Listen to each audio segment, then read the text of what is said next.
Hello and welcome to a special Crown Jewel edition of Recharge Wrestling. I am Crust and I'm on my own today. I've just finished watching Crown Jewel, which is quite a treat because in the UK we don't tend to get to watch these pay-per-views live unless we stay up to the middle of the night. So I'm just going to go through the card and the results. So if you just wanted to find out the results of the matches, just stick around for a minute or two, and I'll get through those straight away. After that, I'm going to go through and analyze each match in a little bit more detail, just discuss the result and what I think about that and what it may mean. Um, if you are listening on and watching on YouTube, please give us a like. And if you haven't yet, please subscribe, share the page. Really appreciate that if you would. And if you're on the podcast, please look for us, Recharge Wrestling on YouTube. You can check us out on Twitter at Recharge Wrestle.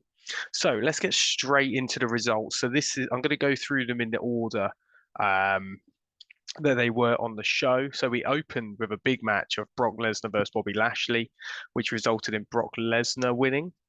Um, we then went on to the the women's tag titles match, which was Damage Control versus Alexa Bliss and Oscar, which actually resulted in Damage Control winning the titles back after only losing them on Monday Night Raw. Um, we then had the cage match between Karrion Kross and Drew McIntyre, which Drew McIntyre narrowly won. Um, Next match was the OC versus the Judgment Day, which the Judgment Day picked up the victory there. Next, big man match, Omos versus Braun Strowman. Braun Strowman actually picked up the win there. Um, Next was the men's tag team match, which was Usos versus the Brawling Brutes. And no surprise to me that Usos picked up the win there. We then had the women's title match, which was Bianca Belair versus Bayley, and Bianca Belair picked up the victory there to retain her championship. And then the main event was Roman Reigns versus Logan Paul, where Roman Reigns picked up the victory. So I'm going to start and talk about. I'm going to reverse order here. I'm going to go start straight in with the main event: Roman Reigns versus Logan Paul. Um, I was relatively looking forward to this match. I know it's not really in line with wrestling prestige and things like that. The likelihood of Roman losing his belt after such a reign to Logan, who's not there every week. I know Roman isn't, but still, he's much more a wrestler. But mainly just because whenever I've seen Logan Paul, uh, he's really impressed me, and I think he's impressed a lot of people in ring and even on the microphone. Um, so there's a few things I took from this. Logan Paul can definitely take a hit. He really sells things. For someone who's not had a lot of training in the sports entertainment, I think he actually is pretty damn good. There were some great spots here. I mean, Logan Paul hit a really good buckshot lariat. Uh, they didn't call that in WWE, but it's the same as Hangman Adam Page from AEW's finisher. That just looked awesome. He also had an amazing blockbuster, I think it's called, off the top rope. Just everything he was hitting looked perfect. Some massive spots where he hit a Shane O'Mac frog splash, basically. It was kind of a crossbody to the outside from the turnbuckle straight through the announce desk, which just looked great. It was perfect the way he hit it. I see a lot of well-established wrestlers that don't hit some of these moves as well as he did. A criticism, I suppose, really, is that Roman didn't look on top too often here. There was at the start of the match, he was on top a little bit, but then it was all Logan Paul. And I'll go into sort of how it came about, the victory in a moment. But for Roman Reigns to narrowly beat Logan Paul, I think is a little bit of an insult to the people that Roman has beat in the past, sometimes quite easily. Um, I mean, the fact that he beat Drew not so long ago. I know he wasn't supposed to, and he had Solo Sikoa get involved, but I think Logan Paul took him too close to the line, considering he's not actually an out and out wrestler. But I mean, we had some crazy goings on in this. Had the Usos come out after that big spot outside through the table, ended up beating up some of Logan Paul's friends from the crowd. You then had Jake Paul come out, which I was a bit confused because I thought he was going to accompany him to the ring the whole time. But he came out, knocked out both of the Usos, which I mean, found a bit odd. I know in real life, yes, possible, but in wrestling, maybe he shouldn't have been able to do that. But then there was quite a cool spot where then we end up getting Solo come down, and it actually is like a big deal. Solo Sikoa really is feeling like the enforcer here, like the tough guy. This then led eventually the Usos and Solo to surround Jake Paul, which Logan Paul then dived out of the ring to jump on the Usos to sort of save them, which then led to Roman managing to get a Superman punch and a spear and get the 1, 2, 3 on Logan. I mean, overall, I did enjoy this match. I thought it was quite good. I thought the result is definitely the right thing to do. Just a bit of a shame, I think, that Roman didn't look as strong as he should do. I think a champion who's held the belt this long should look really strong, especially against someone who isn't wrestling week in, week out. But yeah, overall, really enjoyed that. So if I go back then to the start of the card, now we talked about the main event, we had Bobby Lashley versus Brock Lesnar. And straight away, Lashley attacks Lesnar outside of the ring, weakening his knee, hits a spear to the outside. Brock's just about getting up still, but then Lashley, sorry, spears Lesnar through the barricade. I mean, this barricade, I think Lashley speared him through this barricade more than he defended his US title. I mean, every match at the moment he's going through is a cool spot, but it is every single one. Lesnar managed to kick out even after another spear in the ring. But really, the main point to take from this was that Lashley was on top here the whole time. He had hurt locks in place. I think Lesnar took Lashley to Suplex City once, but there wasn't too much more aggression from Lesnar there. And then the end of the match came about that Lashley had the hurt lock locked in, and Lesnar just managed to push off of the turnbuckle, land on Lashley, which resulted in the 1, 2, 3. I'm not too sure. I really liked that finish. It was a bit cheap, I suppose. I don't know. It just didn't really sit right with me. But the after angle, I think, tells a bigger story because Lashley then got Brock in the hurt lock again. I think this is a heel turn for Lashley now, which I think is probably the right thing to do. He's been face and he's been quite over for quite a while, but I think it's all gone a bit stale. But it was an okay match. Not too much more to say about that. I really think this was a bit more of a night of two halves. I thought the second half was much better than the first.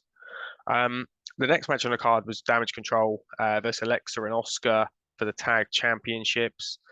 Something noteworthy is that Alexa did a very small interview before the match, and you actually had Bray's symbol appear in the background. So I don't know whether that's just to raise the heat ready for Bray coming out later in the night, which had already been announced, or if this is something that they're going to play on for the next few weeks. But I'm quite interested to go there. I mean, this match was okay. I think their one on Raw was actually better. I must say Alexa Bliss looked fantastic in this match when she came into it towards the end. I really did enjoy it when she got in the ring. But here, Nikki Cross actually interfered and attacked Alexa Bliss here when they looked like they was probably going to win it, which resulted in Damage Control regaining the championships, only having lost them on Monday Night Raw, which I was quite surprised about. I was expecting possibly a different angle, not Nikki Cross, but yeah, interested to see where this goes. But the match, it was okay. There was nothing massively special about it, to be honest. So a feud I wasn't too bothered about continuing was Drew McIntyre versus Karrion Kross in a cage match. One thing that did make me laugh was Wade Barrett, who I think is brilliant on commentary. I'm really pleased that he is part of the team replacing Pat for the moment. Called him. He said he's not mild-mannered McIntyre anymore. That's a mouthful, I must say. Um, a lot of this match was basically Scarlett distracting Drew to be able to give Cross the upper hand. Um, and then the usual thing of Drew looking strong and managing to kick out. There wasn't too much to say here. There was a big superplex off almost from the top of the cage from Drew on Cross. And the sort of end angle came about that Scarlett had locked the cage door, so Drew couldn't get out a bit earlier. Drew started to climb the cage. Cross could have escaped the door, but because it was locked, it took too long, and then he was almost out the door, but Drew managed to touch his feet on the floor just before. So it's just a bit pants, really. The fact that this match ended in a bit of a race to see who could get out the cage first. I know that's kind of the purpose of it, but I've made it quite clear before. I do not like the door being involved in a cage match. I think that should be locked and the key thrown away. And if anybody gets out of it, it shouldn't end the match. I'm okay with over the top wins, but this just seemed a bit lame for two people who are supposed to hate each other. Scarlett used pepper spray again on Drew, and I think the ref just not too bothered again. This was in the first half of the pay-per-view. I didn't think too much of this match, but I guess this is going to continue to another match the way this ended. Next match on the card was Judgment Day versus the OC. Interesting that they mention New Japan quite frequently here. I know there's been some ties in the past, and I don't know whether this is just something they're doing or this could mean something in the future. But they mentioned that Anderson was currently a champion, and that Gallows and Anderson had been tag champions in the past as well. Cool little spot with there was like a triple suplex here from both teams all at once, each holding their opponent in the air. That looked quite cool. The only thing is here, the way this finished was again involving Rhea Ripley, which I'm fine with, but it was almost exactly the same as the last match. So AJ was going for a phenomenal forearm. Rhea Ripley got involved to stop him hitting that, which then resulted in Judgment Day getting the win with no other angle. I was expecting to find out if a female wrestler was going to join the OC, which I was hoping was going to be Charlotte Flair. Is where I'm hoping. There's been suggestions of Beth Phoenix, so, but it was just a shame that it felt exactly the same. The OC losing again. I guess this is going to go into Survivor Series, possibly a 4-on-4 mixed tag match, and we'll find out, I guess, in the next week or two who that's going to be. But yeah, the match was okay. It just felt a bit stale that we had exactly the same sort of result and the way it came about. Next match, the big man match, Omos versus Braun. So this quite surprised me in a way.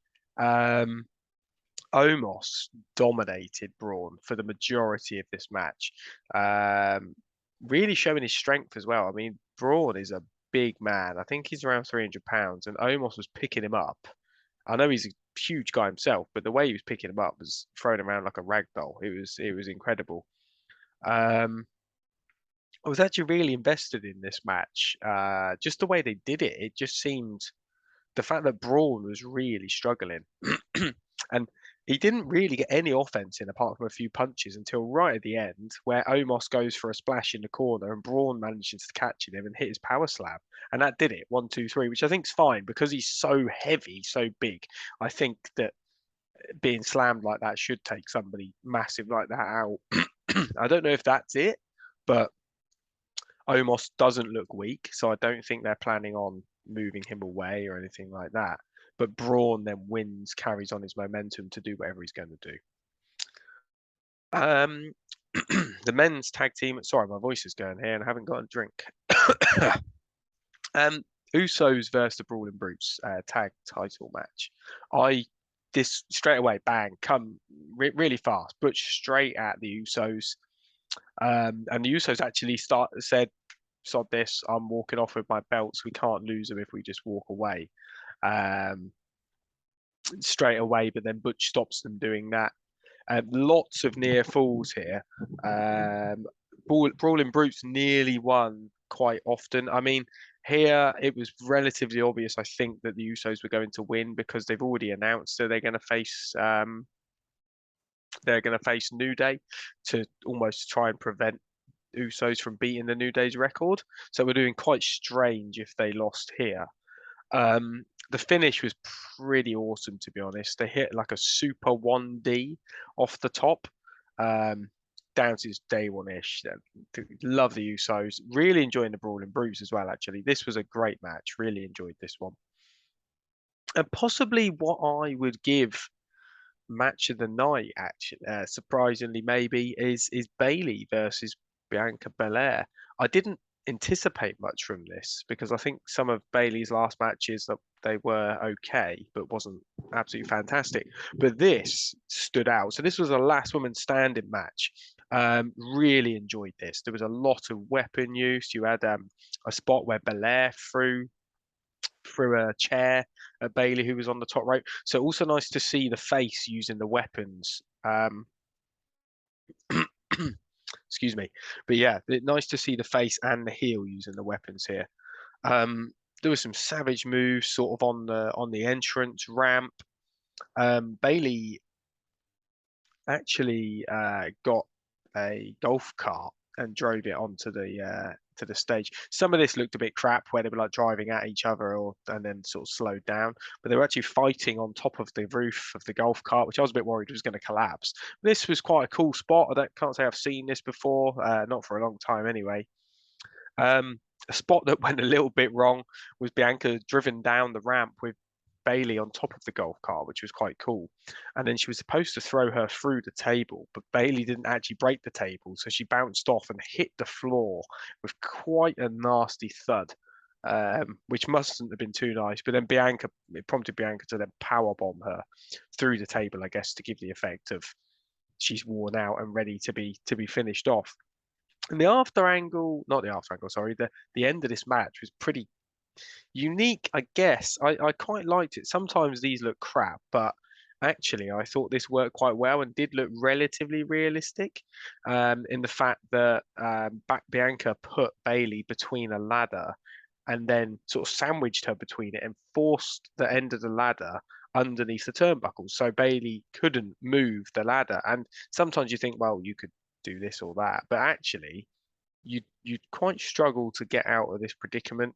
Um, I think, and this resulted in Bailey being down for the whole 10, which I guess doesn't make Bailey look weak because she hasn't actually been sort of knocked down or taken out for the 10. She was forced down by a weapon.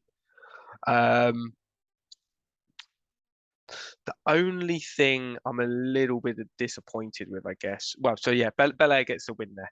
So overall, the show was okay, but I think there's things like I haven't even mentioned Bray Wyatt because it was almost just an entrance and Uncle Howdy saying something, but there wasn't much to it. There was no reveal of Uncle Howdy. I think really it was just the fact that they wanted Bray to appear, so the crowd got to see him, and that was about it really.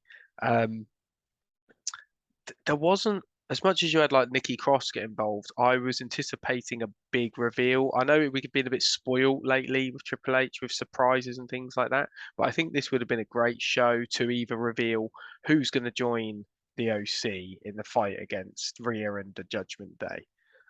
We got nothing there.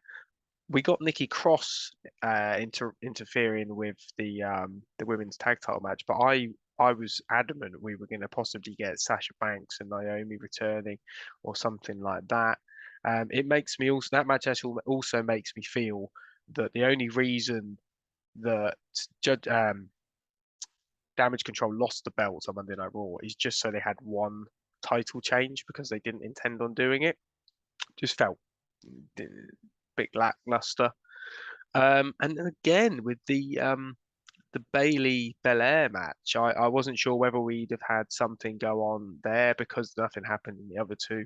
I also thought Bailey may win the title because I thought Belair's runs sort of maybe coming to an end, but obviously not. I'm really interested to see what's going to happen now, but this for me didn't feel like it changed anything. The course of much has changed, so which sometimes it is nice for a pay-per-view to really change. I think it's ramped some stuff up for War Games at Survivor Series. I think you're going to get some great matches there. So overall, I think it was okay, but it certainly wasn't the best PLE. I keep calling it pay-per-view, but it's actually a PLE, isn't it? Premium live event. But I hope you have enjoyed my review here, and if you've got any comments, please comment on the YouTube, comment on Twitter. So we're Recharge Wrestling on YouTube. Please like and subscribe. Follow us on Twitter. We are at Recharge Wrestle. We'll be back with a podcast on Thursday night. So Friday morning, you'll get that reviewing this week's, well, SmackDown and Raw, but it's mainly going to be Raw because a lot of things happened before the pay-per-view on SmackDown and also a bit of NXT in there. And keep an eye out because we're going to be releasing some more fun new content over the next coming months. So please follow us. Yeah, I'm Crust, and I'll see you soon.